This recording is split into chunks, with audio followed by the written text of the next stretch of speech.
ओम श्री सद्गुरुदेव भगवान की जय। धर्म की जय हो, अधर्म का नाश हो, प्राणियों में सद्भावना हो, विश्व का कल्याण हो, सबका मंगलमय हो। सर्वे भवन्तु सुखिनः, सर्वे सन्तु निरामया। श्रीमद् भगवद गीता के श्लोक संख्या 61 से 66, अध्याय 18 का यदि अध्ययन किया जाए तो सन्यास में दृढ़ता एवं भक्ति में दृढ़ता का ज्ञान होता है कि किस प्रकार से हमारी भक्ति परिपूर्ण होगी और ईश्वर हमसे प्रसन्न रहेंगे। यह सन्यास का अर्थ चोला बदलने से नहीं है। यह नहीं कि भगवा धारण किया और निकल गए, मन नहीं रंगा और कपड़ा रंग गया। मन न रंगावे रंगावे जोगी कपड़ा। तो यहाँ मन के रंगाने से मतलब है सन्यास मन की अवस्था है, और जब मन की अवस्था में परिवर्तन होता है तो व्यक्ति गृहस्थ धर्म का पालन करते हुए अथवा जो भी उसके सांसारिक धर्म है उसका पालन करते हुए सन्यास का निर्वहन कर सकता है।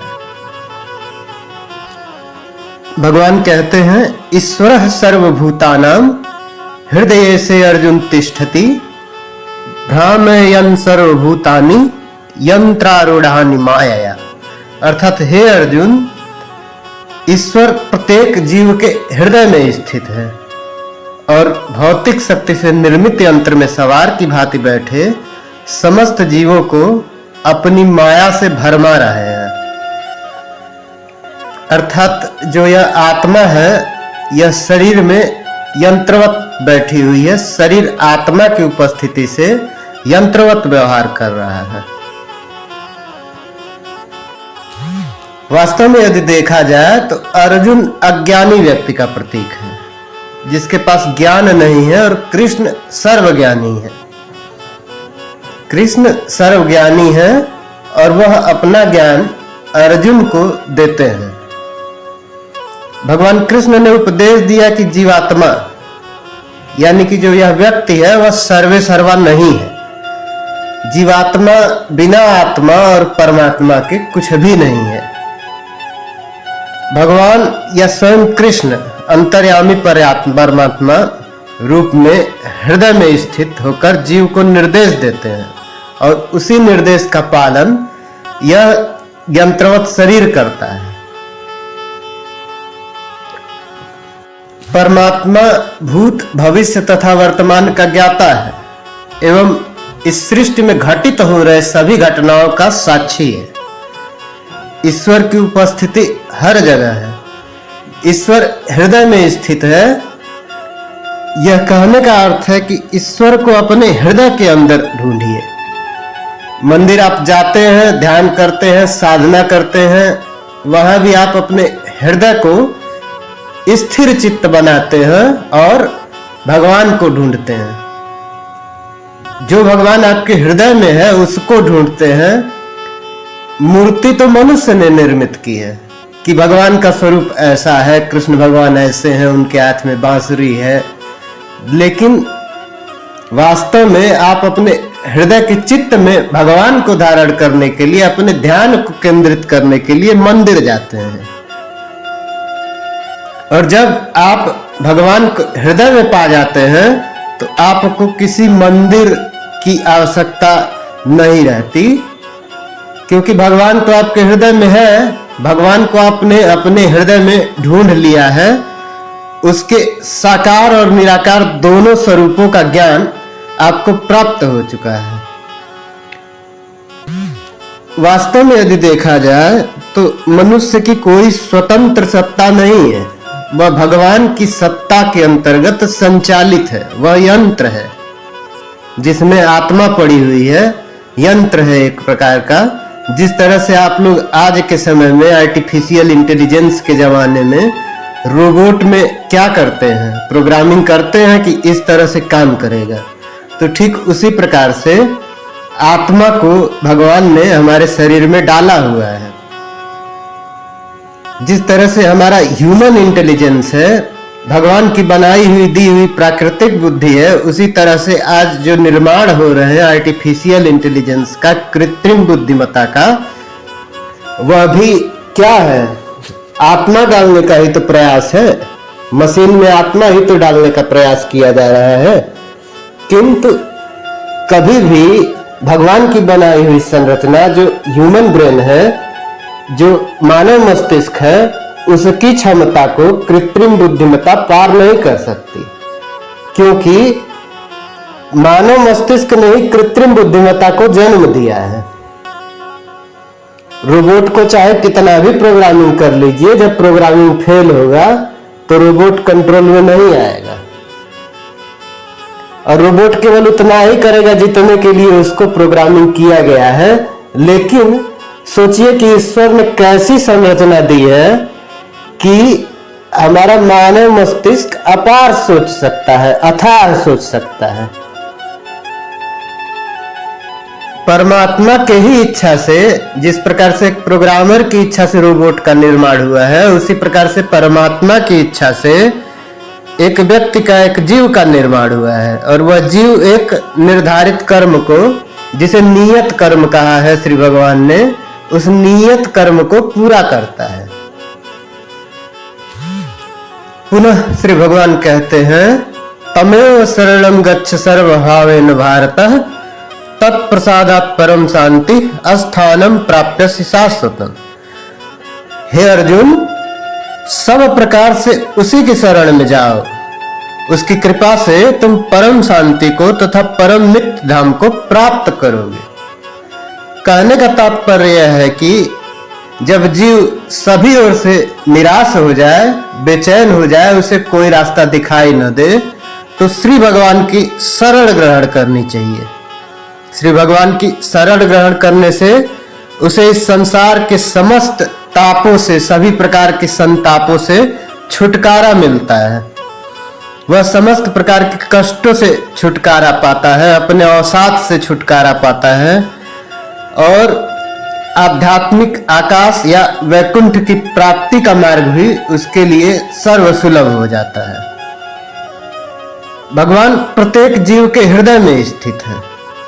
हृदय में स्थित है तो उन्हें अपने हृदय के भीतर ढूंढिए, भगवान का ध्यान करिए, मंदिर जाइए, साधना करिए, भगवान को ढूंढिए कि भगवान कहाँ हैं। भगवान मिलेंगे तभी इस भव सागर से आप पार लगेंगे। और श्री भगवान की शरण में जो लोग निरंतर बने रहते हैं, उन पर श्री भगवान निरंतर कृपा करते रहते हैं, चाहे वह किसी भी परिस्थितियों में हो, चाहे वह जैसे भी हो, श्री भगवान सदैव उनकी रक्षा करते हैं। जो भगवान के शरणागत हैं वह भौतिक जगत के संतापों से मुक्त हैं। श्री भगवान पुनः कहते हैं,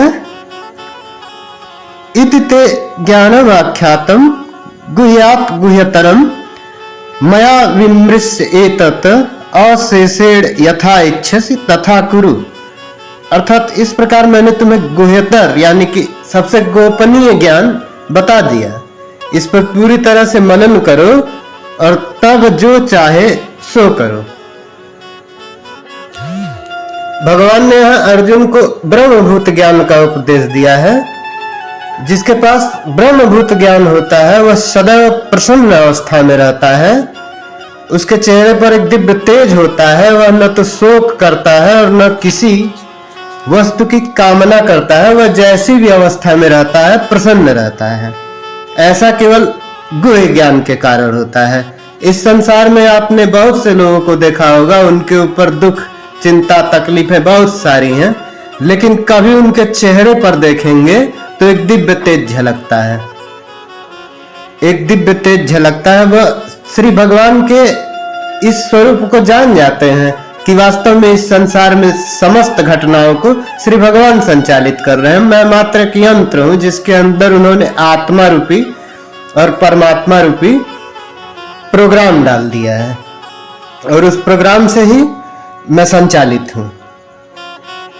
यहाँ पर जैसी इच्छा हो ऐसा करो का तात्पर्य यह है कि ईश्वर जीव की यत किंचित स्वतंत्रता में हस्तक्षेप नहीं करता है।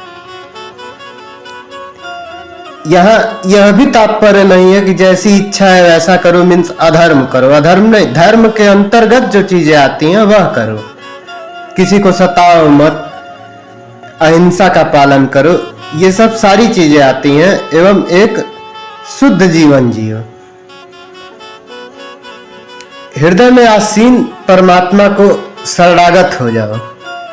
सही विवेक से मनुष्य को परमात्मा के आदेशानुसार कर्म करने के लिए तैयार होना चाहिए।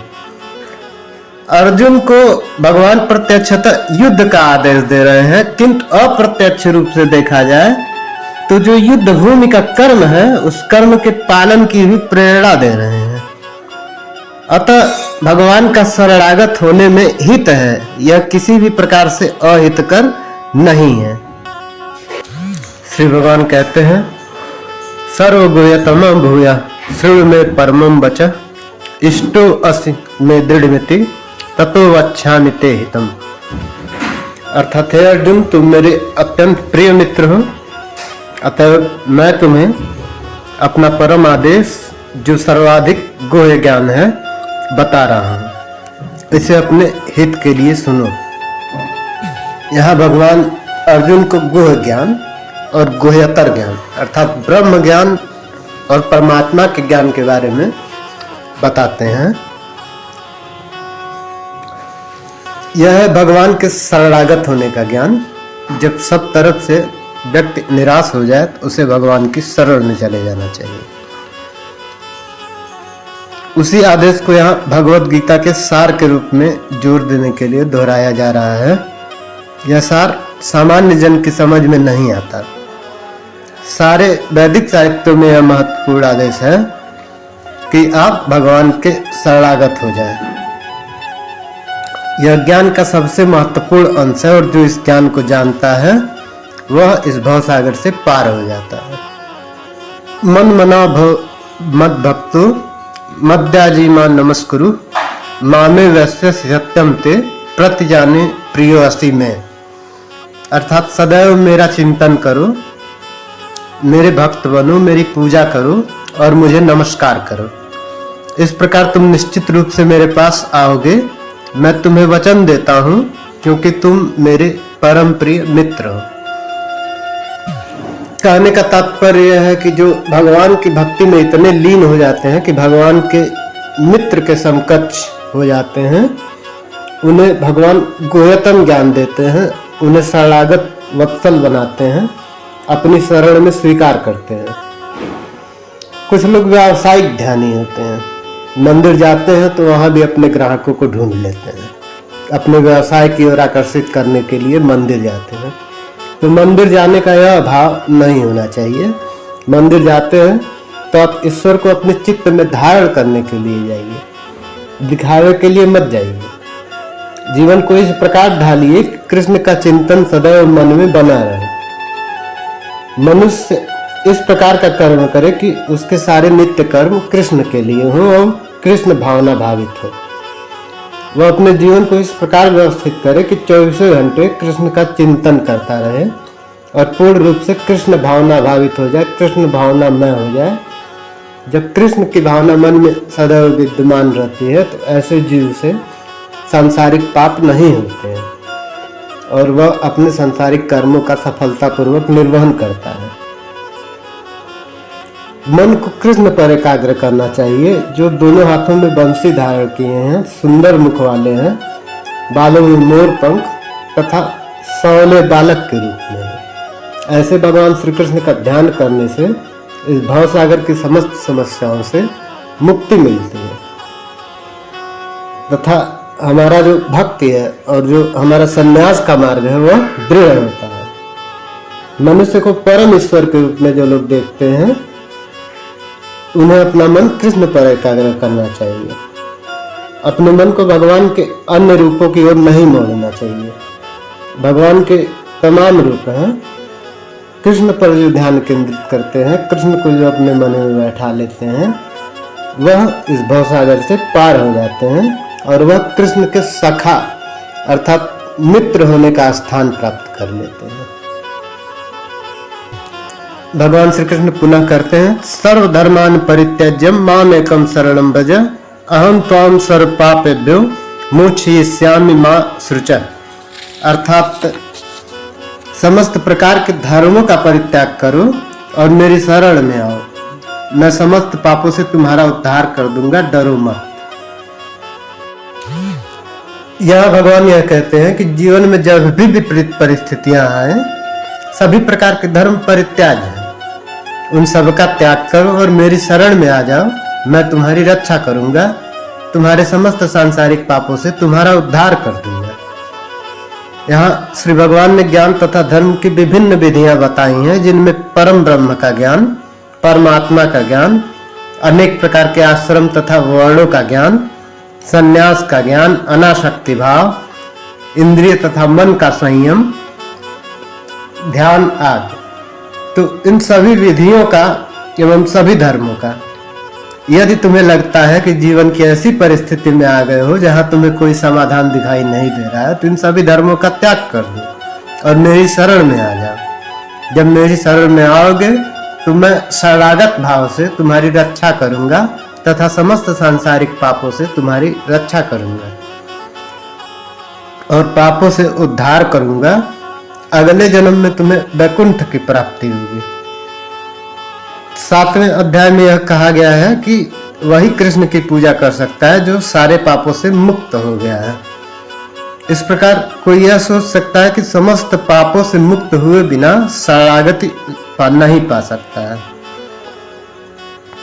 वास्तव में जब पथिक संन्यास योग की ओर बढ़ता है तो सबसे पहले वो भक्ति योग की तरफ जाता है, और भक्ति योग के अनुसार मनुष्य को वही धर्म स्वीकार करना चाहिए जिससे अंततः भगवत भक्ति हो सके, उसके मन में कृष्ण विराजमान हो सके, हृदय स्थल में कृष्ण विराजमान हो सके और कृष्ण को पूज सके। और कृष्ण को इतना पूजे कि कृष्ण भी अपने मन में अपने उस भक्त के प्रति सखा का भाव लाए, अपने मित्र का भाव लाए, और जब मित्रता का भाव आ जाता है तो आप भगवान के शरणागत हो जाते हैं। जिस कर्म से कृष्ण भावनामृत की पूर्ण अवस्था न प्राप्त हो सके उससे बचना चाहिए। मनुष्य को विश्वास होना चाहिए कि अंतिम सत्ता कृष्ण है और कृष्ण की भक्ति ही सब कुछ है।